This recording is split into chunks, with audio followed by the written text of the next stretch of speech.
রাজশাহীর বাঘা উপজেলার সনাতন ধর্মাবলম্বী সম্প্রদায়ের আয়োজনে রাজশাহী ৬ চারঘাট বাঘা আসনে বাংলাদেশ জাতীয়তাবাদী দল বিএনপি মনোনীত ধানের শীর্ষের প্রার্থী আবু সাইদ চাঁদের সংবর্ধনা ও আলোচনা সভা অনুষ্ঠিত হয়েছে।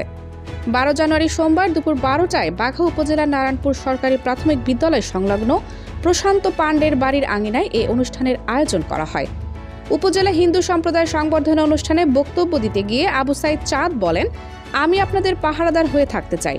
ধর্ম বর্ণ নির্বিশেষে সবাই যেন নিরাপদে, শান্তিতে ও মর্যাদার সঙ্গে বসবাস করতে পারে, সেই লক্ষ্যেই আমি রাজনীতি করি। তিনি সাম্প্রদায়িক সম্প্রীতি, পারস্পরিক শ্রদ্ধা ও সামাজিক ঐক্য রক্ষার উপর বিশেষ গুরুত্ব দেন। তিনি আরও বলেন, সংখ্যালঘু সম্প্রদায়ের নিরাপত্তা ও অধিকার নিশ্চিত করা রাষ্ট্রের দায়িত্ব, আর সেই দায়িত্ব পালনে তিনি সবসময় অগ্রণী ভূমিকা রাখতে চান। ভবিষ্যতে নির্বাচিত হলে চারঘাট বাঘা এলাকার সব ধর্মের মানুষের উন্নয়ন ও নিরাপত্তা নিশ্চিত করার প্রতিশ্রুতিও দেন তিনি। দেশ দর্পণ নিউজ, দেশের সাধারণ জনগণের সংবাদ মাধ্যম। আপনার সংবাদ এবং বিজ্ঞাপন প্রচারের জন্য যোগাযোগ করুন স্ক্রিনে দেখানো হোয়াটসঅ্যাপ নম্বরে। অনুষ্ঠানে উপস্থিত বক্তারা বলেন, আবু সাইদ চাঁদ দীর্ঘদিন ধরে সাধারণ মানুষের পাশে থেকে কাজ করে যাচ্ছেন।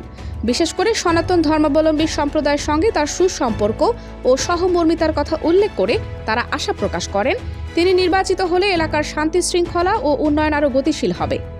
সংবর্ধনা ও আলোচনা সভায় বাঘা উপজেলার বিভিন্ন এলাকা থেকে আগত সনাতন ধর্মাবলম্বী সম্প্রদায়ের নেতৃবৃন্দ, বিএনপি ও সহযোগী সংগঠনের নেতৃবৃন্দ, গণ্যমান্য ব্যক্তি, সাংবাদিক ও স্থানীয় বাসিন্দারা অংশগ্রহণ করেন। অনুষ্ঠানটি শান্তিপূর্ণ ও সৌহার্দ্যপূর্ণ পরিবেশে শেষ হয়। অনুষ্ঠান শেষে আবু সাইদ চাঁদকে ফুলের মালার শুভেচ্ছা ও চাদর দিয়ে অভিনন্দন জানানো হয় এবং তার প্রতি সমর্থন ও সহযোগিতা অব্যাহত রাখার প্রত্যয় ব্যক্ত করেন আয়োজকরা। এ সময় বাঘা উপজেলা বিএনপি ও অঙ্গ সংগঠনের সকল নেতাকর্মী উপস্থিত ছিলেন।